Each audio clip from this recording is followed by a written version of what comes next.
अस्सलाम वालेकुम दोस्तों। बहुत दिन के बाद आज मैं लाइव आया हूँ। मेरी सेहत बराबर नहीं थी। अब अल्लाह का करम है, मैं खैरियत से हूँ। तमाम को वालेकुम सलाम। फ़र्दन फ़र्दन मैं आपके सलाम का जवाब नहीं दूंगा, बाद में आपके सलाम का जवाब दूंगा, इसलिए कि हम कुछ बात करते हैं, वो बात डिसकंटिन्यू हो जाती है। आइए आज करंट इश्यूज़ के ऊपर हम बात करते हैं। उत्तर प्रदेश और दूसरे स्टेट्स में जो इलेक्शन हुए, उस मुद्दे पे हम बात करते हैं। देखा ये जा रहा था कि मुसलसल महंगाई और पेट्रोल के दाम, डीज़ल के दाम, कुकिंग गैस के दाम और किराना आइटम्स के दाम, आदमी का जीना मुश्किल हो गया। ऐसे में हम ये सोच रहे थे कि आवाम बीजेपी के ख़िलाफ़ वोट का इस्तेमाल करेगी और ये महंगाई को कंट्रोल करने के लिए, जो आज एक गरीब आदमी तो दूर की बात है, एक मीडियम क्लास आदमी का जीना मुश्किल हो गया। ऐसे में हम समझ रहे थे कि बीजेपी हटाओ और देश बचाओ का जो नारा चल रहा है, उस हिसाब से कि बीजेपी का ख़ात्मा हो जाएगा। लेकिन उसके बरक्स, या तो ये बहुत बड़ा ईवीएम का खेल है, यानी दो नज़रिए हैं मेरे। एक नज़रिया ईवीएम गेम, क्योंकि इलेक्शन कमीशन, सारे बड़े बड़े ऑफिसर्स, हर कोई आज गवर्नमेंट के हाथ में एक खिलौना बने हुए हैं। सुप्रीम कोर्ट तक फैसले हुकूमत के ईमा के ऊपर दिए गए। सुप्रीम कोर्ट का भी विखार बाकी नहीं रहा। ऐसे में election of commission of India एक कठपुतली की तरह आज हुकूमत के हाथ के नीचे काम कर रहा है। हो सकता है there is a possibility of EVM manipulation. अगर वैसा नहीं हुआ है और अवाम ने वोट दिया है उनके हक़ में, तो फिर इसका मतलब ये हो गया कि फ़िरक़ा परस्ती की जो जड़ें हैं वो हमारे मुल्क में इतनी गहरी हो चुकी है कि अवाम फ़िरक़ा परस्त ताक़तों को इक़्तिदार सौंपना चाह रही है। चाहे महंगाई कुछ भी हो जाए, चाहे कुछ भी हो जाए, वो लोग पेट्रोल 150 रुपये क्यों ना हो जाए, डीज़ल 150 रुपये क्यों ना हो जाए, पकवान गैस 2000 रुपये क्यों ना हो जाए, खाने के लिए गरीब के घर में खाना ना रहे, लेकिन फ़िरक़ा परस्ती के नाम के ऊपर मुसलमानों के ख़िलाफ़, ईसाइयों के ख़िलाफ़, माइनॉरिटीज़ के ख़िलाफ़ वो लोग फ़िरक़ा परस्त पार्टियों को कामयाब करना चाह रहे हैं। ये नॉर्थ इंडिया में जहाँ पे अभी ऊपर इलेक्शन देखा गया, फ़िरक़ा परस्ती की जड़ें और मजबूत हो गई। ऐसे में आज अमेरिका से एक बहुत बड़े जर्नलिस्ट मुसलसल अपना कॉलम लिखते हैं, अपनी प्रेडिक्शन लिखते हैं, जेनोसाइड इन इंडिया, हिंदुस्तान के अंदर एक क़त्ल आम होने वाला है माइनॉरिटीज़ का, यानी मुसलमानों का। कब होगा, कैसे होगा, वो तमाम अपनी तफसीलात लिखते हैं। किस तरह फसादात होंगे और ये फ़िरक़ा परस्ती एक दिन मुसलमानों के क़त्ल आम में तब्दील होगी हिंदुस्तान के अंदर। कई मरतबा उनके आर्टिकल आते हैं, मैं पढ़ता हूँ आर्टिकल को, वो बड़ी तफसील से, बड़े लंबे आर्टिकल हैं वो। उन्होंने पहले भी दूसरे ममालिक के अंदर जो इस तरीक़े के जेनोसाइड हुए उसकी भी प्रेडिक्शन उन्होंने लिखी थी, और अभी भी इंडिया के बारे में लिख रहे हैं, और वो अपना पुराना एक्सपीरियंस बताते हैं कि इन ममालिक के अंदर जो है जेनोसाइड हुआ था, मुसलमानों का क़त्लेआम हुआ था, अवाम का क़त्लेआम हुआ था, यानी गोरे काले जो भी थे माइनॉरिटीज़ को वहाँ पे मारा गया। अब ऐसे नाजुक वक्त में उत्तर प्रदेश के अंदर और दूसरे स्टेट्स में एक यकीनी अमर था, और कि हुकूमत यहाँ तब्दील होने वाली है। सीएम योगी से लोग बेजार थे, यानी सर्दी के दिनों में इंसानों को ब्लैंकेट नहीं है, वो गायों को ब्लैंकेट बांट रहे हैं। यानी बताइए आप कि गाय को ब्लैंकेट की ज़रूरत है,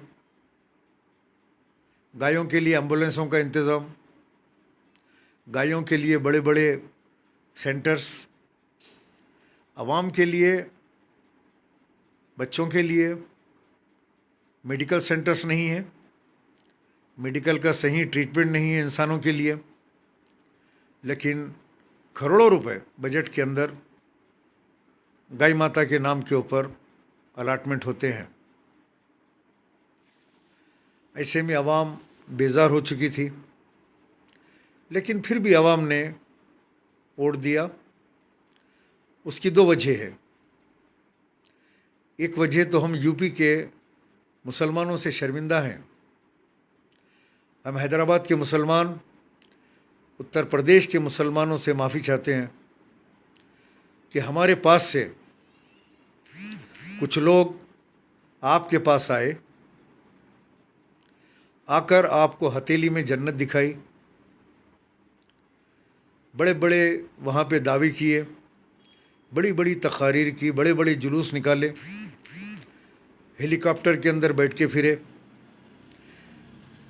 हर उम्मीदवार से 4 लाख रुपए खाली एक सभा में, एक जलसे में आने का 4 लाख रुपए लैला ने किराया लिया, और 50,000 रुपये एक मुकाम के ऊपर कम दिए गए तो लैला ने हेलीकॉप्टर से नहीं उतरा, हेलीकॉप्टर में बैठा रहा कि 50,000 रुपये दो तो मैं उतरूँ, नहीं तो मैं चला जाऊंगा। चला गया वापस। हो 50,000 कम थे तो 12-12 लाख रुपए के जेल से 100 सीट के ऊपर जाके इलेक्शन लड़ रहे हैं। सारे सोशल मीडिया पे लोग तनकीद कर रहे हैं कि 100 सीट किसको कहते हैं। और अगर हैदराबाद के अंदर बल्दिया के इलेक्शन होते हैं, जीएचएमसी इलेक्शन के ऊपर, तो यहाँ पे 100 सीट नहीं लड़ते, बल्दिया का इलेक्शन नहीं लड़ते। समझे आप? बल्दिया का इलेक्शन हैदराबाद के अंदर 100 सीट आप नहीं लड़ते, जहाँ पे आपकी अपनी जमात है, लेकिन 100 सीट का ऐलान करके वहाँ पे जाके आप जो है इलेक्शन लड़ रहे हैं। अगर एक सीट के ऊपर भी कम से कम मिनिमम 2 करोड़ या 3 करोड़ रुपए भी खर्च होते हैं जलसे, जुलूस और इलेक्शन कैंपेनिंग में, तो 300 करोड़ रुपए चाहिए। तो आपने 300 करोड़ रुपए वहाँ के जज्बाती मुसलमानों के बर्बाद कर दिए, उनको तबाह कर दिया आपने। और वो लोग ये समझे कि हम एमएलए बन जाएंगे, जमात जीत जाएगी। हद तो ये है कि वहाँ की जमात का जो सदर है वो 300 वोट भी नहीं लेता, और वो बड़े बड़े टीवी चैनलों पे बैठ के बड़ी बड़ी बात करता था, कहता था कि हमारा चीफ मिनिस्टर बनेगा, या हमारी मर्ज़ी के बगैर चीफ मिनिस्टर नहीं बनेगा, हमारी मर्ज़ी के बगैर चीफ मिनिस्टर नहीं बनेगा। हमारे सीट आ रहे हैं। लोगों को धोखा दिया और बीजेपी की बी टीम का काम किया। हुकूमत से पैसे लिए और इनका काम है मुर्दों को दफनाना, चाहे वो जन्नत में जाए जहन्नुम में जाए, इनकी जिम्मेदारी नहीं है। दफना दिए, फातिहा पढ़े और निकल के आ गए। वहाँ लोग बर्बाद हो गए। अब जो भी हालात होंगे, समाजवादी पार्टी के 35 सीट्स, 35 एमएलएस इनके वोट काटने की वजह से हार गए। कहीं 500 वोट, कहीं 250 वोट, कहीं 2000 वोट, कहीं 2500 वोट। इस तरीके से वहाँ पे 1000 वोट, 2000 वोट, 500 वोट से वहाँ पे मुसलमान उम्मीदवार हार गए। फिर भी 36 मुसलमान उम्मीदवार मुंतखब हुए, 36 मुसलमान उम्मीदवार कामयाब हुए। आज के हालात के अंदर मुल्क के ये फ़िरक़ावाराना तकरीर, जाके वहाँ पे नफ़रत फैलाना कि योगी मोदी पहाड़ों में चले जाएंगे, गुफाओं में, योगी मठ में चले जाएंगे, फिर तुमको कौन बचाएगा, फिर हम हैं। इस किस्म की गुफ्तगू। बड़े की कलेजी खाओ, बड़े की कलेजी में ताकत है। अरे मियाँ, आप बैरिस्टर है, आपकी तकरीर है, चिचोरापना है। आप जो पब्लिक जमा हुई, आप ये समझे कि ये मजमा मुझे वोट देने के लिए आ रहा है। वो लोग तो आपका मेमकरी जोक सुनने के लिए आ रहे थे, आपका मस्खरापना देखने को आ रहे थे कि आप किस तरीके से लोगों को हंसा रहे हैं। You are not a barrister, you become a joker. Joker किस्म की तकारीर आप कर रहे हैं। और आपने एक काम किया कि आप हिंदुओं को एक तरफ कर दिए। आप जाके देखिए, आप जाकर देखिए, आप आरएसएस के जो तंजीमें हैं, जिनके पेजेस हैं, हिंदुत्व भगवा पेजेस, उस पे देखिए कि क्या लिखते हैं वो लोग। वो लोग लिख रहे हैं कि दूसरा मोहम्मद अली जिन्ना आ गया, आपस में इत्तेहाद पैदा करो। ये मुसलमानों में इत्तेहाद पैदा करने के लिए गए थे, लेकिन हिंदुओं में इत्तेहाद पैदा करके जिता के आ गए। हर पेज के ऊपर, हिंदुत्व पेज के ऊपर देखिए आप कि मुसलमानों को माँ और बहन की गाली, काट देंगे, मार देंगे, जला देंगे, और ये दूसरा मोहम्मद अली जिन्ना को जीतने नहीं देंगे। यानी जो योगी हारने वाला था, जो बुझा हुआ चिराग था, उसके अंदर तेल डाल के आपने सिलगा के आया। आपके तकारीर पूरे हिंदुत्व चैनलों के ऊपर, हिंदुत्व व्हाट्सएप के ऊपर घरे घर सर्कुलेट किए गए, बताए गए। आपके छोटे भाई की तकारीर जो भगवानों के बारे में गालियां दिए थे, वो तकारीर भी जो है आलमोस्ट यूपी के फ़िरक़ा परस्त फिराते रहे, रोटेट करते रहे, ताकि उनको जज्बात में लाया जाए कि देखो मुसलमान जीत जाएगा और यूपी में मुसलमानों के बग़ैर हुकूमत नहीं बनेगी। लिहाजा तुम लोग जो राम मंदिर बना रहा, जो बाबरी मस्जिद को तोड़कर जो है आज अयोध्या बना रहा है, उसका साथ दो। जो कश्मीर के अंदर आर्टिकल 35 को निकाल दिया, कश्मीर के 3 टुकड़े कर दिए, जम्मू अलग कर दिया, कश्मीर अलग कर दिया, लद्दाख अलग कर दिया। देखो जो कमिटमेंट किया था पूरा किया। देखो ट्रिपल तलाक का बिल पास कर दिया। देखो बुरखे के ऊपर बीजेपी हुकूमत कर्नाटक के अंदर आज बग़ैर बुरखे के आज जो है स्कूल और कॉलेजेस को आने के लिए जो है इनका बुरखा निकाल दिया। तुम लोग वोट दो, मुसलमानों को सिर्फ बीजेपी वाले ही, आरएसएस वाले ही जो है इनको रोक सकते हैं, कंट्रोल कर सकते हैं। ये नारे लगाकर, इनकी तस्वीर बताकर उनको मुत्तहद किया। That is called polarisation of vote. Polarisation of vote. पहले दाढ़ी टोपी के अंदर लोगों को शरीफ कहते थे, इज़्ज़तदार कहते थे। आज दाढ़ी टोपी में लोग चोर कह रहे हैं, काम ऐसे कर रहे हैं, लोग खुला खुला कह रहे हैं ये चोर है, ये बीजेपी की बी टीम है, ये बिकाऊ माल है, ये मुसलमानों की वोट काटने के लिए आया है। जितनी पब्लिक नज़र आई, अगर वो पब्लिक वोट में कन्वर्ट होती तो आज कम से कम 25-30 सीट आते, लेकिन 35 सीट मुसलमानों के वहाँ पे हरा दिए। और कई मुकामात के ऊपर जो मायावती, संजय रनौत, जो बीजेपी के महाराष्ट्र के स्पोक्स पर्सन ने, उन्होंने कहा कि मायावती को और असदुद्दीन अवैसी को, दोनों को अवार्ड देना चाहिए बीजेपी की हुकूमत बनाने यूपी में। मुसलमानों, मेरी तो उम्र हो गई, लेकिन हक़ ज़रूर कहूँगा। मेरी आवाज़ को रोकने के लिए, मुझे डराने के लिए बार बार मुझे जेल में बंद किया जाता है फेक केसेस के ज़रिए। क्या ये सही है? इस तरह अपनी ताकत का इस्तेमाल करना, गुरूर और तकब्बुर। पुलिस तो इनके हाथ में है, क्योंकि ये केसीआर के चेले हैं। ये दोनों भाई केसीआर के डायमंड बने हुए हैं। पुलिस जो ये कहते हैं इनकी सुनती है। पुराने शहर के अंदर फ़लाँ पे फ़लाँ फ़लाँ सेक्शन लगा के जेल भेज दो, भेज देते हैं।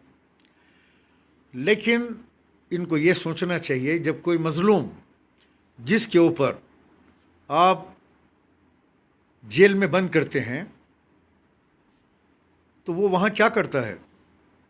वो बैठ के वहाँ बद्दुआ देता है, वो अल्लाह से रुजू होता है, वहाँ नमाज़ पढ़ता है, अपने माथे को अल्लाह के आगे टेकता है और अल्लाह से पूछता है, या रब्बुल आलमीन, मेरा गुनाह क्या था?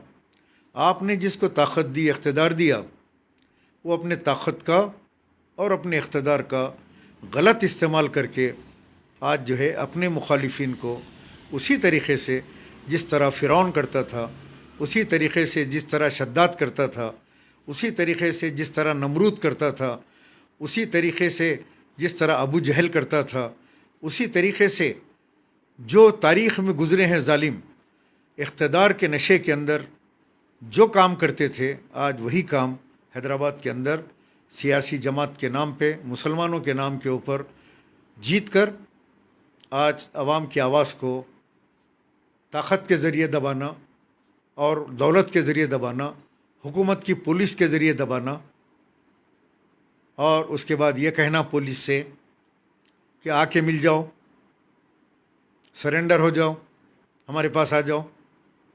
अब पुलिस वाले भी वास कर रहे हैं बिठा के, बड़े ऑफिसर, इस उम्र में आप नाता नवासी के साथ खेलिए, पोतरा पोतरी के साथ खेलिए, क्यों आप इनसे उलझते हैं? ठीक है, आपकी बात सच होगी, लेकिन क्या आपके बोलने से क्या होगा? मैं बोला, हमारे बोलने से बराबर होगा। क्यों नहीं बोलेंगे हम? आज 1 लाख करोड़ रुपए की वफ़ की ज़मीन लैंको हिल आज मुसलमानों के हाथ से निकल गई। वक्फ बोर्ड में यही लोग बैठे हुए हैं 60 साल से। आज टीआरएस की हुकूमत है और केसीआर ने वादा किया था कि ये ज़मीन में वापस दूंगा मुसलमानों को, लेकिन केसीआर ने धोखा दिया। सुप्रीम कोर्ट के अंदर केस हार गए। आप तारीफ़ कर रहे हैं केसीआर बहुत अच्छा आदमी है, केसीआर ज़िद्दी है, केसीआर सेकुलर है। जब आप केसीआर की तारीफ़ कर रहे हैं और आपके भाई असेंबली में खड़े के ड्रामा कर रहे हैं, अरे भाई, मुसलमानों के लिए 12% रिजर्वेशन पूछो असेंबली में। मुसलमानों की हालत देखो, ये नल, लाइट, ड्रेनेज, मोहरियों के ढक्कन, आप निकलते हैं रोड के ऊपर मुसलमानों को बेवकूफ़ बनाते हुए कि 60 करोड़ रुपए के तरक्याती काम याकूतपुरे में, चारों तरफ बैनर लग रहे हैं, बाजे बज रहे हैं, लोगों को जमा किया जा रहा है, डिस्को हो रहा है, फूलों के बड़े बड़े हार मंगाए जा रहे हैं, अखबारों में इश्तिहारात हैं, ये टीवी के 500,000 के वेब चैनल वाले पूरे जमा हैं, और 200-500 गुंडे मवाली बेरोज़गारों को लेके रोड पे नाच रहे हैं कि हबीबा आ रही है, नकीबा आ रही है और तरक्याती काम हो रहे हैं। इससे मुसलमानों का क्या लेना देना बताइए आप। मेन होल का ढक्कन डालना हुकूमत का काम है, रोड बनाना हुकूमत का काम है, लाइट लगाना हुकूमत का काम है। जो पुराने शहर में नॉन मुस्लिम एरिया है, क्या वहाँ काम नहीं होता? हिंदू एरियो में काम नहीं होता? लाल दरवाज़ा अलियाबाद में काम नहीं होता? बताइए आप। वहाँ पे लोग एसोसिएशन बना के हैं, बस्ती एसोसिएशन, वो लोग लेटर बनाते हैं, जाके सबमिट करते हैं, उनको बजट मंजूर होता है बल्दिया से। आप कल जाइए, जाके जोनल कमिश्नर को एक लेटर दीजिए, मेरी गली के अंदर जो है ड्रेनेज भरी हुई है, मेरी गली के अंदर जो है मैनुअल के ढक्कन नहीं है। देखिए 4 दिन के अंदर आपका काम हो जाएगा। ज़रूरी नहीं है कि 60 करोड़ के काम, 100 करोड़ के काम। अब पब्लिक नाच रहे हैं, मुसलमान खुश हो रहे हैं कि करोड़ों रुपए के तरक्याती काम हो रहे हैं। ये तरक्याती काम मुसलमानों के कोई काम के नहीं है, मुसलमानों से इसका कोई लेना देना नहीं है। मुसलमानों के तरक्याती काम 12% रिजर्वेशन, 12% रिजर्वेशन मुसलमानों को दिलाओ। 7 साल से वो धोखा दे रहा है हमको। आज 7 साल के बाद 85-86 हज़ार नौकरियों का ऐलान किया, वो भी कहाँ तक सही है मालूम नहीं, क्योंकि असम्बली भी झूठों का अड्डा बन गया। असम्बली में भी सब झूठ बोलते हैं, चाहे वो सीएम केसीआर ही क्यों ना हो, चाहे वो हबीबा क्यों ना हो, असम्बली में सब झूठा ड्रामा है। चलो मान लिया जाए कि 85-86 हज़ार वोट नौकरी जॉब्स अगर वो दे रहा है, अगर आज 12% रिजर्वेशन आप दिलाते तो आज कितने परसेंट मुसलमानों को नौकरी मिलती? 12% के हिसाब से आप हिसाब कीजिए, कितने मुसलमानों को मेडिकल की सीटें मिलती, कितने मुसलमान बच्चे बच्चियां डॉक्टर बनते, कितने मुसलमान बच्चे बच्चियां इंजीनियर बनते। हर कॉलेज में आईटी से लेके हर डिपार्टमेंट के अंदर आज मुसलमानों की तरक्की होती। मुसलमानों को तालीम से लेके और नौकरियों से लेके हर जगह मुसलमानों को जो है 12% के फ़ायदे मिलते। असम्बली का सेशन बुलाया केसीआर ने इलेक्शन से पहले, एक बड़ा ड्रामा हुआ, 12% रिजर्वेशन के लिए स्पेशल सेशन बुलाया जा रहा है। ये फूल पहनने लगे दोनों भाई। मैंने पूछा ये लोग फूल क्यों पहन रहे हैं? तो बोले इनकी ताकत है, हमारी ताकत है ये कि आज केसीआर को मजबूर होना पड़ा कि आज असम्बली का सेशन बुलाया और 12% रिजर्वेशन का आज बिल पास करके सेंटर को भेजाएगा। 12% का एक रेजोल्यूशन पास करके असम्बली का स्पेशल सेशन नरेंद्र मोदी हुकूमत को भेजा, वो लेकर वहाँ पे रद्दी की टोकरी में फेंक दिया सेंटर ने। अब उसके बाद बोले कि मैं मोदी से लड़ूंगा और 12% जो है रिजर्वेशन मुसलमानों को दिलाऊंगा। ये केसीआर का वादा है।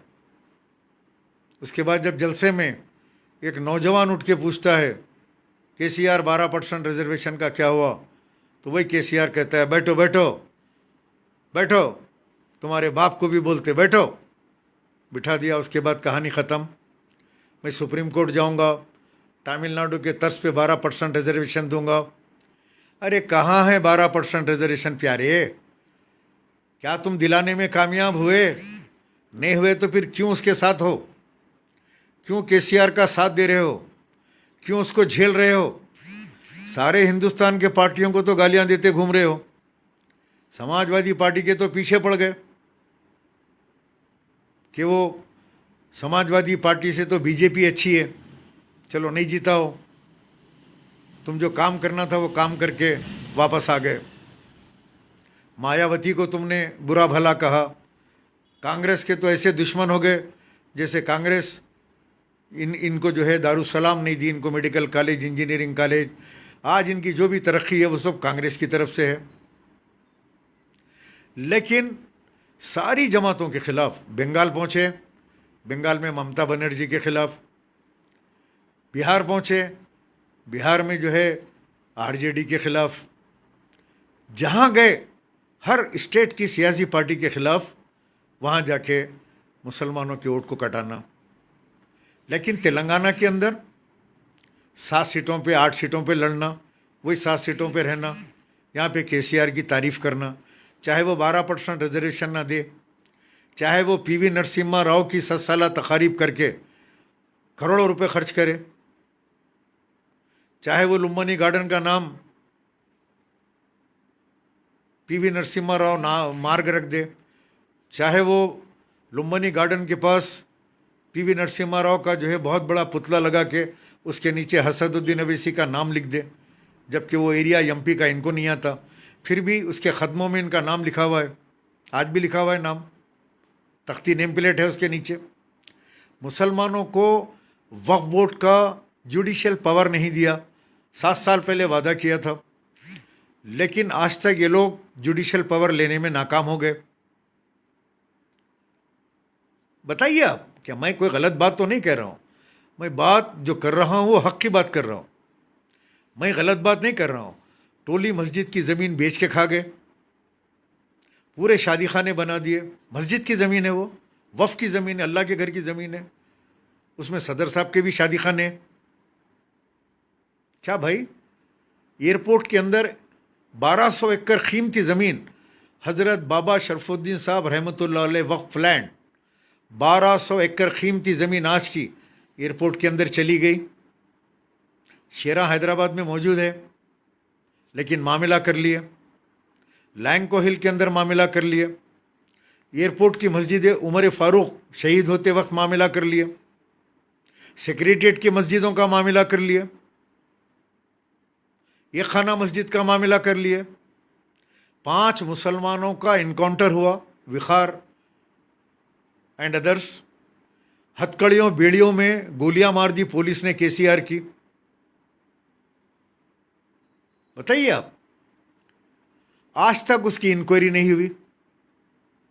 फिर असेंबली के अंदर बोलते हैं क्या हुआ, वो 5 मासूम बच्चों को शहीद किया गया, उसकी इंक्वायरी रिपोर्ट कब आएगी? चलो बोल दिए, बैठ गए, इनके कान को खुश करे। उन्होंने बोले ज़रूर बहुत जल्दी आने वाली है।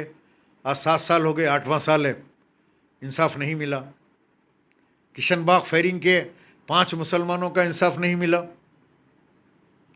वफ़ के ज़मीनों के लिए वफ़, आज वक्फ बोर्ड के अंदर कौन आके बैठे?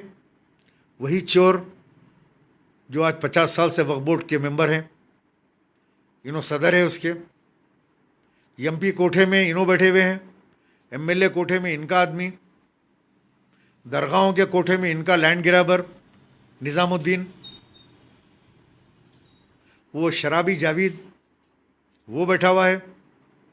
एक शराबी वक्फ बोर्ड का मेंबर बनता है, इनकी सदारत में बनाते हैं उसको, जो कि शराब पीते हुए घटा।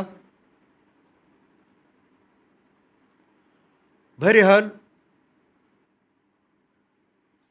इन हालात के अंदर आप तमाम को गौर व फिक्र करना है कि आपको क्या करना है।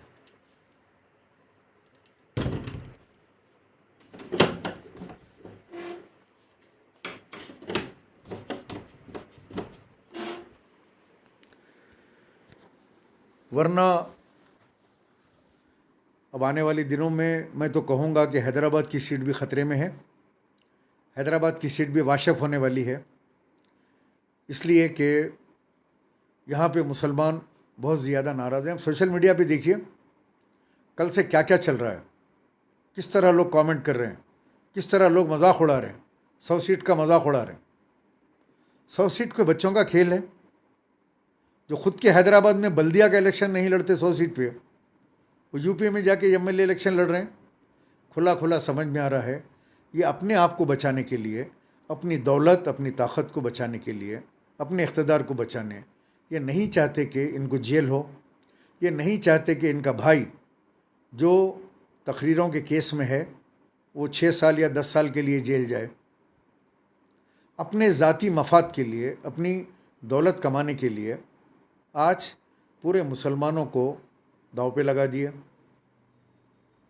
पूरे मुसलमानों को हिंदुस्तान के आज फ़िरक़ा परस्ती के अंदर झोंक दिए और फ़िरक़ा परस्ती को मजबूत कर रहे हैं, करते जा रहे हैं मजबूत। और जो कहता है आके ये बात कहता है, ये पूछता है कि कितने मुसलमानों को आपने डबल बेडरूम दिलाया। पुराने शहर में बसेस नहीं है, कॉलेजेस नहीं है, पुराने शहर में जो है दवाखाने नहीं है। मेडिकल की हालत इतनी ख़राब है दवाखानों की, गवर्नमेंट हॉस्पिटल की, चाहे आप उस्मानिया हॉस्पिटल चले जाए, चाहे आप कैंसर हॉस्पिटल चले जाएं, चाहे आप नीलोफर हॉस्पिटल चले जाएं, आप जाके अपनी आँखों से देखिए, वहाँ पे दवाई नहीं है, कई टेस्टें बाहर से लिख के देते हैं, और गरीब आदमी वहाँ पे रोता हुआ नीचे पड़ा हुआ है, लेकिन कोई नुमाइंदगी करने वाला नहीं है। इनके जो दवाखाने हैं वो सियासी दवाखाने, सबके बराबर पैसा लेते हैं। इलेक्शनों में दूसरे स्टेट में जाके बता रहे हैं कि हमारे दवाखाने हैं, इतने बड़े बड़े अजीमुशान दवाखाने में हैं, 500 रुपये में डिलीवरी होती है, 200 रुपये में कार्ड बनाते हैं, फ़लाँ फ़लाँ फ़लाँ फ़लाँ। वहाँ जाके हमारा इतना बड़ा मेडिकल कॉलेज है। मेरे भाई, आपका मेडिकल कॉलेज, आपकी एक सीट 1 करोड़ रुपए में आप बेच रहे हैं, 90 लाख 1 करोड़ में बेच रहे हैं। 150 सीट हैं, 1.5 करोड़ रुपए सालाना आपको आमदनी है। पीजी के सीट हैं 22, आप 3 करोड़ में बेच रहे हैं। 200 करोड़ तो आपको सिर्फ मेडिकल कॉलेज से आमदनी है। फिर 13% बैंक का सूद का कारोबार अलग है आपका, उसमें करोड़ों रुपए बैंक में आप कमाते हैं। अभी कोई आके एक मुरीद आ रहा है, कुछ बुरा भला बोल रहा है, मैं उसका जवाब नहीं दूंगा, क्योंकि ये जो मुरीद हैं ये लोग, इनकी वजह से, ये मुरीदों की वजह से, इनकी तायद की वजह से, जाहिलों की वजह से आज मुसलमान को कुछ नहीं मिल रहा है हुकूमत की तरफ से। ये लोग मुसलमानों को बेच रहे हैं। अब तेलंगाना में इलेक्शन आएगा, ये 7 सीट पे लड़ेंगे, बाकी ये लोग केसीआर की तायद करेंगे कि देखो भाई बीजेपी आ जाएगी, उससे तो केसीआर बेहतर है, केसीआर को जो है वोट डाल दो, हमारे को यहाँ डाल दो। और वो उलमा क्राइम जो बिरयानी उलमा है, कहाँ है? सेक्रेटरीट की मस्जिद का संगे बुनियाद रख के भाग गए। आज तक सेक्रेटरीट की मस्जिद का काम शुरू हुआ नहीं हुआ कुछ पता नहीं है। मस्जिदें शहीद हो रही है आपके स्टेट में, आपके स्टेट के अंदर आवाम परेशान है, गरीबों को खाने के लिए राशन नहीं है। राशन शॉप के ऊपर जो राशन मिलना है वही मोटा चावल और कुछ गेहूं, उससे हट के कुछ नहीं है। तो ऐसे हालात के अंदर आप लोगों को ये डिमांड करने की ज़रूरत है कि मुसलमानों को नौकरियों की ज़रूरत है भाई। आने वाले दिनों के अंदर 4,55,000 वोट बोकस वोट जो है इलेक्शन कमीशन ऑफ इंडिया ने डिलीट करने के लिए कहा। गोश्त की दुकान के ऊपर इलेक्शन के वोट है, हज्जाम खाने के ऊपर 10 वोट है, कोई मकान ग्राउंड फ्लोर है उसके ऊपर 2 फ्लोर बताए जा रहे हैं, उसके ऊपर वोट है। ये सारे बोकस वोट इलेक्शन कमीशन ने निकालने का ऐलान किया, सेंट्रल इलेक्शन कमीशन, और आधार से लिंक कर रहे हैं। यही वोट है जिससे जीतते थे। अब ये वोट निकल जाएंगे, आधार से लिंक हो जाएंगे। उसके बाद क्या होगा? पोलिंग परसेंट तो वैसे ही बहुत कम है, लोग वोट डालने आते ही नहीं। अब तो और भी ज़्यादा बेजार हो गए इनसे लोग, इनके हरकतों से, जो दूसरे स्टेटों में जाके अपना वक्त लगा रहे हैं। लेकिन अब सुधर गए, लेकिन बहुत देर हो चुकी। आज तालाब कट्टे के अंदर 3 करोड़ की गाड़ी में धचके खाते घूम रहे हैं। 3 करोड़ की गाड़ी में पुराने शहर तालाब कट्टे में घूम रहे हैं। अब आपके घर घर आएंगे, आपके बस्ती बस्ती आएंगे, जलसे करेंगे, आपके घरों पे खटके मारेंगे। चिचा, ताया, मामू, फुप्पा, आपा जान, खाला जान, मुमानी जान, चच्ची जान, मेरी बहन, मेरी भांजी, मेरी बेटी, सबको सलामा होंगे। अब क्यों? कि बोकस वोट निकल रहे हैं। जिनाई नोटर अपना वोट डालेगा, जिनाई नोटर। और हो सकता है इनके पास 200 करोड़ 300 करोड़ के 3,000 करोड़ के असासे है। 10,000 रुपये में भी एक वोट खरीदेंगे, 10,000 में। वो जब टाइम आएगा तो 10,000 से कम नहीं लेना और जाके अपने मनपसंद उम्मीदवार के हक़ में अपना वोट देना। या कुछ भी समझ में नहीं आया तो नीचे एक नोटा बोल के रहता, उन नोटे के ऊपर बटन दबा देना। मोहम्मद फैज़ान ग्रैंड में घुस गए 100 सीटा अंदर, खाली ज़ीरो दिख रहा, समझे आप, खाली ज़ीरो दिख रहा। सूरत ऐसी लटके हुई है, पूछो न को, लटक के सूरत, हम बहुत मेहनत करे, फलां करे, ये करे। अरे क्या भाई, पैसे जमा करे, बिरयानियाँ, मंदियाँ, चिकन तंदूरियाँ खा लेते फिरे, होप दबा के खाए, हेलीकॉप्टर में फिर के आए। हाँ, आपका क्या गया? अब जो वहाँ मुसलमान बैठे हुए हैं, जो आज अब योगी के जो है जुल्म और सितम का शिकार बनेंगे, ये जाएंगे पलट के, ये बंगाल गए फिर पलट के, ये बिहार गए, बिहार में कई वादे करके आए। बिहार से मुझे लोग फ़ोन करके कहते हैं यहाँ बड़े बड़े वादे करके, हर महीना मैं आऊँगा, आपके मसाइल को देखूँगा, फलां करूँगा, ये करूँगा। आज बिहार की तरफ पलट के नहीं गए। और लोग पूछ रहे हैं इनको कहाँ भाग गए इन्हों। 563 वोट लिया उन्हें, मुदस्सिर जरदान हमारा सीएम बनेगा बोला। इंशाल्लाह मोहम्मद ज़कीउद्दीन यूनियन टेरिटरी बन जाए तो ये तमाशे ख़त्म हो जाए, पूरा ये जुल्म ख़त्म हो जाए। जहाँ देखो प्लाटिंग, जहाँ देखो नालों पे कब्ज़े, तालाबों पे कब्ज़े, बेचना, खाना, गुंडों को पालना। कोई हक़ की आवाज़ उठाया तो वही पुलिस वालों को और गुंडों के ज़रिए उसकी आवाज़ को दबा देना। लेकिन अब बोकसिंग नहीं होगी। अल्लाह करे मैं भी इलेक्शन कमीशन, सेंट्रल कमीशन को मैं भी रुजू होऊंगा दिल्ली, मैं भी जाके सारा रिकॉर्ड सबमिट करूंगा कि किस तरीके से हर असेंबली कॉन्स्टिट्यूंसी में 50 से 60 हज़ार बोकस वोट है, प्रूफ के साथ में दूंगा और कहूँगा कि इसे इमीडिएटली डिलीट कराएं। और आधार बल्कि जो है थंब इम्प्रेशन के ज़रिए, जैसा राशन कार्ड की दुकान पे है उस तरह थंब इम्प्रेशन लगाओ, ताकि लोग जाके अपना थंब इम्प्रेशन लगा के वोट दें। आज 50 साल में पुराने शहर के अंदर कई लोग वोट नहीं डाल सके। आप जाने से पहले आपका वोट पड़ जाता, बूथ कैप्चर हो जाता, पुलिस बाहर खामोश तमाशाई बनी हुई रहती, और उसके बाद कहते हैं कि अल्लाह का शुक्र है, अल्लाह का एहसान है, अल्लाह ने हमको कामयाबी दी।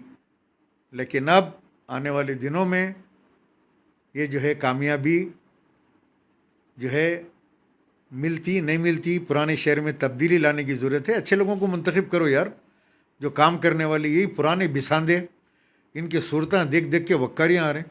कैसे कैसे सूरतें यार, कैसे जाके कैसे हो गए, किसी को चलना नहीं आ रहा, किसी की सूरत देखे तो मतली हो रही। अल्लाह माफ़ करे, ऐसे दीदे बाहर निकल गए, मुँह खुल गए, नाड़े लटक रहे हैं अजीब गरीब हालतों में। क्या बोले तो एमएलए है हमारे, उन्होंने रहना पढ़े लिखे क्वालिफाइड लोग, वही सब मैट्रिक वाले, मैट्रिक से ऊपर का नहीं रहना। क्यों? अरे बैरिस्टर साहब बड़े पढ़े हुए उन्होंने ना, बस काफ़ी है, बैरिस्टर साहब है। मैं समझता हूँ बास को तो जो है एमएलए के फुल फॉर्म भी नहीं आता। हाँ अदनान, मेरी तबीयत अब ज़रा ठीक है अल्हम्दुलिल्लाह। ये कौन की आया, अहिल रजा जिंदाबाद बोल के, जिंदाबाद ने रे, इसको जो है जिंदाबाद बोलते, जेड लिख, मोहम्मद अहिल राजा, राजा कहते राजा, जिंदाबाद लिख बेटा। तेरे को जो है ना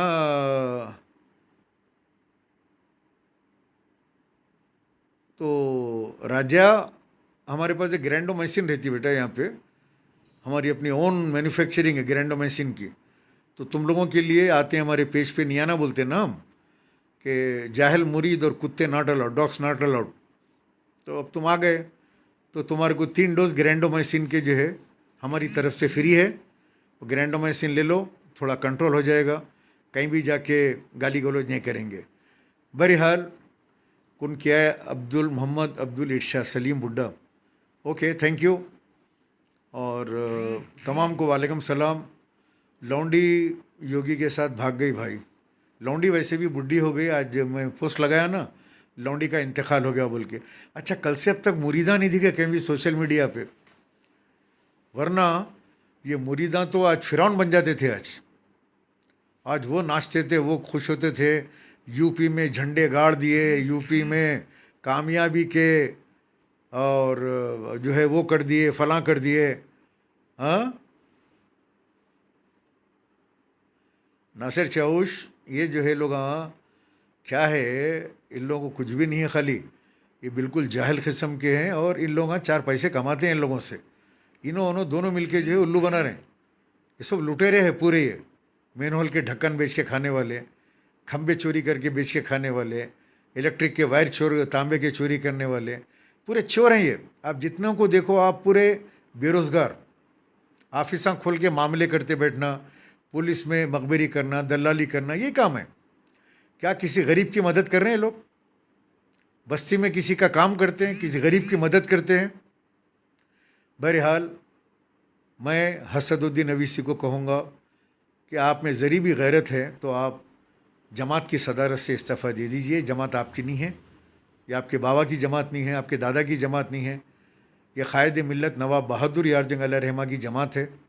इस जमात के ऊपर आप जैसा एक छिछोरा, जो ख़ुद अपने मुंह से कहते हैं मैं छिछोरा हूँ, एक जाहिल आदमी जो अपने आप को बैरिस्टर कहता है, आपकी तकरीर सुनिए, कभी ज़बान निकाल रहे हैं, कभी मिमिक्री कर रहे हैं।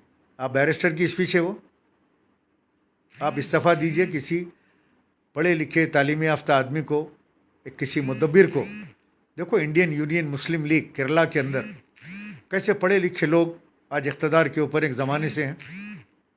कैसे थे बन्नात वाला साहब, कैसा नाम उनका आज भी, कैसी इज्जत उनकी आज भी मुस्लिम लीग के। लेकिन आज तुम्हारा हाल क्या हो गया? आज बैरिस्टर जाके तुम बीट सटर बन गए, लोग हंस रहे हैं तुम्हारी तकरीर सुन के। जोकरी कर रहे हैं आप जाके। पब्लिक आपको सुनने को आ रही तो आप समझ रहे हैं मेरे को वोट देने को आ रहे हैं। नोटा से कम वोट, कितने शर्म की बात है। हाँ, बहरहाल दोस्तों, बहुत दुख की बात है कि आज फ़िरक़ा परस्तों की कामयाबी हो गई। और खैर इनका हारना तो तय था, अंदाज़ा था कि ये हारेंगे। 100 सीट बच्चों का खेल नहीं है। मुंह काला करके कलमोही वापस आ गई। बहरहाल मैं आप तमाम से अपील करता हूँ कि हालात बहुत संगीन होने वाले हैं। आप लोग हालात को समझिए और सोशल मीडिया पे आप लोग बराबर आवाज़ उठाइए। डरने घबराने की ज़रूरत नहीं है, आवाज़ उठाइए। आप नौकरियों के बारे में पूछिए, बेरोज़गारी के बारे में पूछिए कि कितने नौकरियां आप दिलाएंगे, 85,000 में से कितने मुसलमानों को आप दिलाएंगे। डबल बेडरूम मकान पूछिए। आपके बस्तियों में आए तो आप नल लाइट ड्रेनेज मत पूछिए। आपके बस्तियों में आए तो आप नौकरी पूछिए, दवाखानों में इलाज पूछिए। आपके पास 2 बड़े बड़े दवाखाने हैं, हम जो गरीब देते हैं, समझिए आप अपने दवाखानों में गरीबों का इलाज फ्री कीजिए। गरीबों का, बिलो पॉवर्टी लाइन, ऑटो चलाते, फुटपाथ पे काम करते, पान के डब्बों पे काम करते, होटलों में काम करते, शादी खानों में काम करते, कई लोग हैं आज जिनके पास दवा खाने के लिए पैसे नहीं आए। तो बोलिए साहब, आपके दवाखाने की फार्मेसी से हमको दवा फ्री दो महीने को। हमारी अम्मा को दवाएं हैं, हमारी अम्मा को ये बीमारी है, इसका इलाज आप कराओ। कह का आउट मांगने को आए रे, कह का सलाम करने को आए। चलो खा लेके 3-3 करोड़ की गाड़ी में पुराने शहर में आके हमारे को बेवकूफ़ बना रहे हैं। दियो, बोलो, मांगो, फाड़ो शेरवानी के बटन, उतारो पैजामा इनका। रहने दो, गुंडे उंडे साथ रहेंगे, रहे तो रहे। औरतों को आगे भेजाओ, बुढ़ियों को आगे भेजाओ, बकवा करो, आके सलाम करते पूछो, अरे बाबा हमारे बच्चे को नौकरी दिलाओ, अरे बाबा हमारे बच्चे को हुकूमत से ऑटो दिलाओ, माइनॉरिटी फाइनेंस कॉरपोरेशन से लोन दिलाओ, अरे बाबा हमारे को जो है ना। और एक जना आके फ़ोन कर रहा, ज़मीर शेख कहते, कहाँ का है कि महाराष्ट्र का, GINDU, जाकर सो जा। ये देखो अब क्या बोलेंगे भाई, अब जवाब दिए तो जो फिर सुलगती इनकी। अब हम वो है सो इनको कैसा मालूम। अरे नको यार, वो क्या नाम, वो काला लिंडू झांटू है मिल्लत, वो तो लोकल है, अपन बोले तो उसका भाव बढ़ जाता। आप लोग जवाब दे लो उसको, अपने लेवल का नहीं है उन्हें। तो बस्ती में आते की साथ ही पकड़ लो इन लोगों को। आप इन्हों बस्ती के लीडर है, बोलते इधर आओ। आप बोले तो मोटा देते ना, घर में बीमार है, चलो दवाखाने को लेके चल के इलाज कराओ, नहीं कराते। अब आता रहे तुम्हें हमारे पास घर को वोट दो बोल के, चल उसको प्रेशर दो। MLA आते, MLA को पकड़ लो, इधर आओ बाबा, इधर आओ, और दवाखाने का कार्ड दिलाओ, हमारे को घर में बीमार है, इधर आओ, बच्चों को नौकरी दिलाओ। कि बच्चे को कॉलेज की फीस भरना है, पैसे नहीं है। ऑटो चलाते बच्चा इंजीनियरिंग करा, इधर आओ, आते पकड़ो शेरवानियाँ। शेरवानी पैजामे जब तक नहीं उतारेंगे आप, ऐसी जो है आपको इस्तेमाल किया जाएगा। ये लोग करोड़पति अरबपति होते जाएंगे। इनके मामूली कारपोरेटर, इनके एमएलए आज करोड़ों रुपए के मालिक है। आज समझे आप, आज इतना पैसा इनके पास आ गया। तो आज वक्त की ज़रूरत है कि आवाम उठे, इनसे सवाल करे और इनको वोट देने की जो है गलती दोबारा ना करे। जवाई मत, वोट ही मत डालो जाके, ज़रूरत ही नहीं वोट डालने की इनको। इनको वोट डालने से तो घर में आप सोते रहिए, खाना वाना पका के उस दिन एंजॉय करिए। इलेक्शन के दिन आपके घर पे खटका मारे तो बोलिए हम डाल दे के आगे, बाबा आपको डाल दिया वोट। अगर पकड़ के आपको लेके गए तो जाओ, जिसको दिल बोल रहा बटन दबाओ, नहीं तो नोटा का बटन दबा के आओ। हैदराबाद में इतने नोटा निकलना, NOTA NOTA NOTA NOTA NOTA, हर एरिया में से नोटा निकलना, तब इनकी आंख खुलेंगी। नो बोलेंगे हाय, मैं हैदराबाद के वोट लेकर इनसे नाइंसाफ़ी करा, एहसान फरामोशी करा। आज मैं 50 साल के अंदर ज़मीन से पहाड़ पे चला गया, आज मैं अरबोपति हो गया। हाय, लंदन में आज मेरा मकान, आज इतनी दौलत मेरे पास है, लेकिन आज मैं जीत नहीं सका। आज आवाम के साथ, गरीब आवाम के साथ इंसाफ नहीं करा। काश मैं दवाखाने खोल देता गरीबों के वास्ते, काश ये दौलत के अंबार में खोल देता, काश इन लोगों को हुकूमत से ऑटो और दूसरे जो है सामान और डबल बेडरूम मकानात लड़के दिलाता मैं, काश मैं जो है बच्चों को नौकरियां दिलवाता, इनको सेटल करता। पुराने शहर में बसों का इंतज़ाम नहीं है, पुराने शहर में आज तक मेट्रो रेल नहीं है। पुराना शहर एक स्लम एरिया में तब्दील है पूरे का पूरा। बच्चियाँ पढ़ने के लिए जाना, बच्चे पढ़ने के लिए जाना तो बसेस नहीं है। बाबा नगर से कैसा पढ़ने जाना, तालाब कट्टे से तालीम हासिल करने नए शहर को कैसा जाना, जॉब करने कैसा जाना, बताइए आप। तो जब तक आप पूछेंगे नहीं, जब तक ये सारा हिंदुस्तान फिरते रहेंगे और माल बनाते रहेंगे। आप अगर हैदराबाद में इनको पूछेंगे अपना हक़, इनका गिरेबान पकड़ के जब आप इनका हक़ मांगेंगे, इनसे पूछेंगे, तब जाके ये आपको देने के लिए मजबूर होंगे। और इंशाअल्लाह ताला वक्त आने वाला है जब आपके घर घर आएंगे, आपके पैर पड़ेंगे और आपसे जो है 10-10 हज़ार रुपये में एक एक वोट आपसे जो है ख़रीदा जाएगा आने वाले दिनों में। चूँकि जिन्हें नोट है, 20% से ज़्यादा पोलिंग नहीं होती, 40% बोकसिंग होती थी। 40% बोकस वोट निकल जाएंगे, 20% में तो जीत नहीं सकते लोग। 20 या 22 या 23, मैक्सिमम 25% मुरीदा और उनके फैमिलीज़, उनके पट्टे निकल के वोट डालते। लेकिन 25% के अंदर कामयाबी नहीं हो सकती। ये लोग पुराने शहर में इनका सफाया हो जाएगा। ये वो भी सुन रहे होंगे मेरी बात, आज का मेरा लाइव सुन रहे होंगे, उनको भी अंदाज़ा है मैं क्या बोल रहा हूँ मेरे एक्सपीरियंस के हिसाब से। बोकस वोट और बोकसिंग रुकने के बाद इनका क्या अंजाम होने वाला है। ये समझ रहे होंगे कि हम पैसा दे के वोट खरीदेंगे, लेकिन ज़रूरी नहीं है कि देखो आज पंजाब के अंदर गरीब गरीब लोग वोट जीत गए, चीफ मिनिस्टर वहाँ का हार गया, एक गरीब आदमी वहाँ पे एमएलए बन गया। हैदराबाद के अंदर भी आप लोग इसी तरीके से, आप शरीफ गरीब आदमी को जो आपकी खिदमत करेगा, जो आपके मसाइल हल करेगा, ऐसे आदमी को अपना वोट दीजिए। इन लोगों को अब बंद कीजिए अल्लाह के वास्ते। ये बहुत हो गया तमाशा, ये तकरीरां फेकम फाक हो रहा ना जा रहा, समझे, करने के ना कराने के, नाड़ा खोल के डराने की वो कहानी हो गई। खाली असम्बली में खड़े हुए पुकारा करें, हाँ, वक्फ ज़मीनों के ऊपर लास्ट असम्बली सेशन के अंदर पुकारा करें, CBCID इंक्वायरी करो। CBI इंक्वायरी नहीं बोले, CBCID इंक्वायरी, यहाँ लोकल अपनी CID। और पलट के CM बोले कि जो है बिल्कुल बिल्कुल भाई, मैं अभी ऐलान करता हूँ कि इंशाअल्लाह मैं ऐलान करता हूँ कि जो है CBCID इंक्वायरी कराएंगा, मैं ज़रूर करा के बताएंगा। आइए दूसरा असेंबली सेशन आ गया, अब तक का जियो नहीं निकला उसका, फिर नई फेकम फाक असेंबली के अंदर हो रही वफ़ के ज़मीनों के ऊपर। अरे क्या तमाशा है, कब तक मुसलमानों को बेवकूफ़ बनाएंगे, कब तक मुसलमानों से खेलेंगे।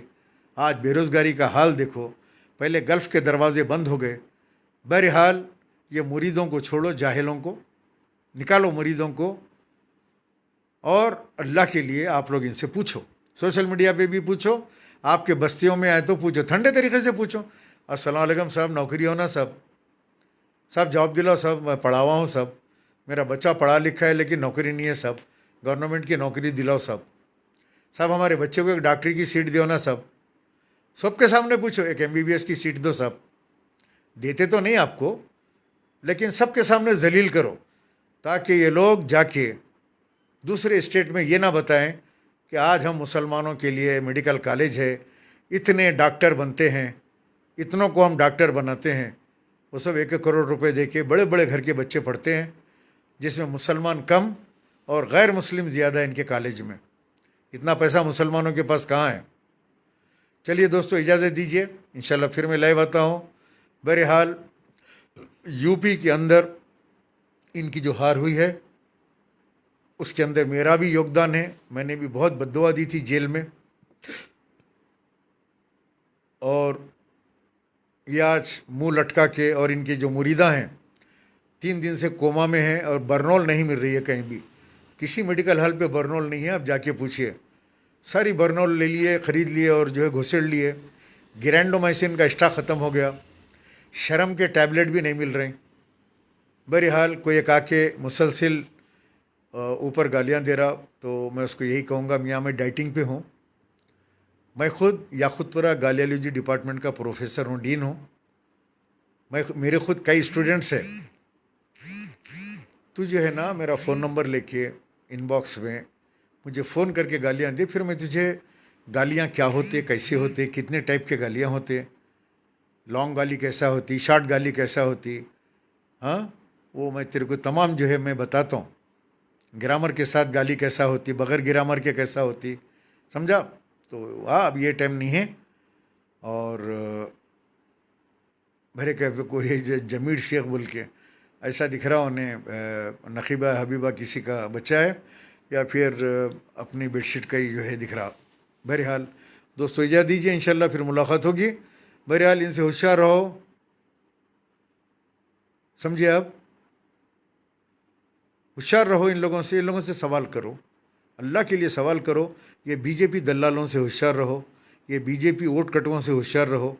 ये हिंदुस्तान में नफ़रत का जो बाज़ार फैला के हिंदुओं को मुत्तहद कर रहे हैं, एक दिन मुसलमानों को इसका खुमियाजा भुगतना पड़ेगा। आप लोगों की इत्तला के लिए, झारखंड में 4 उम्मीदवार खड़ा करे थे, झारखंड असेंबली में, चारों की भी ज़मानत जब्त हो गई, नोटा से भी कम वोट लिए। आप सब लोग यूपी बोल रहे हैं, झारखंड में भी 4 खड़ा करे थे नो।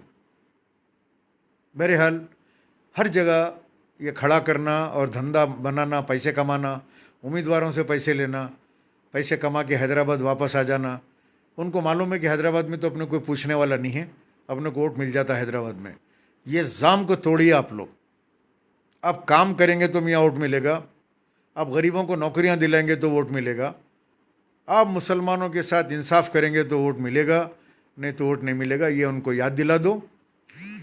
उसके बाद आपके मसाइल खुद ब खुद हल होंगे, आपके बच्चों को नौकरियां मिलेंगे, आपके हालात सुधरेंगे, दवाखाने खुलेंगे पुराने शहर में, दवाएं फ्री में मिलेगी आपको, डबल बेडरूम मकान मिलेंगे, आपको सब कुछ मिलेगा, बशर्ते कि आप उनको एक मर्तबा उनसे अपनी नज़रों को फेर लीजिए, उनको गुड बाय बोल दीजिए।